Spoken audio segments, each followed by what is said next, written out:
Kalau kamu nggak mau join ke bisnis PTBS hanya karena kamu nggak mau merekrut orang lain, sama seperti saya. Awalnya juga saya seperti itu. Saya nggak mau, bahkan saya nolak untuk join ke bisnis PTBS.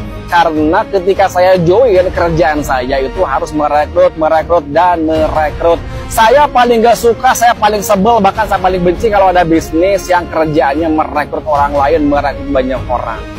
Itu ketika saya belum tahu. Tetapi ketika saya sudah bergabung dan saya pelajari, ternyata permasalahannya bukan di urusan merekrut, tetapi di tujuan kita merekrut untuk apa. Ketika saya coba berpikir dan merenung, kalau di bisnis PTBS merekrut orang lain tujuannya untuk membantu mereka terbebas dari hutang, tujuannya untuk membantu mereka bisa ibadah umroh dan haji ke Baitullah bersama orang-orang yang mereka cintai, tujuannya untuk membantu banyak orang supaya bisa punya motor, mobil, dan rumah cash tanpa harus hutang lagi, tanpa harus riba lagi. Akhirnya saya pun tidak benci dan tidak sebel lagi dengan urusan merekrut. Setelah saya tahu bahwa tujuan merekrut itu untuk membantu banyak orang, justru saya semakin semangat dan semakin ketagihan untuk semakin menjalankan bisnis PTBS.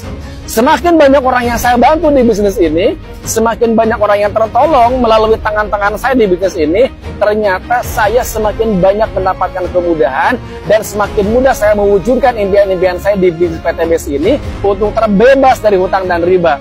Ketika saya membantu banyak orang terbebas dari hutang dan riba, saya pun terbantu terbebas dari hutang dan riba. Ketika saya membantu banyak orang untuk bisa punya motor, mobil, dan rumah cash tanpa hutang, tanpa riba melalui bisnis PTBS ini, ternyata saya pun terbantu untuk bisa punya motor, mobil, dan rumah cash tanpa harus hutang, tanpa harus riba melalui bisnis PTBS ini. Jadi urusannya bukan soal merekrutnya, tapi tujuan kamu merekrut buat apa? Sekarang saya tanya, kalau kamu harus merekrut orang lain dan tujuannya untuk membantu mereka terbebas dari hutang dan riba, untuk membantu banyak orang untuk bisa berangkat umroh dan haji ke Baitullah, untuk membantu banyak orang untuk bisa punya motor, mobil, dan rumah cash tanpa harus hutang, tanpa harus riba, apakah sampai dengan sekarang kamu masih menolak untuk bergabung di bisnis PTBS hanya karena kamu gak mau merekrut orang lain?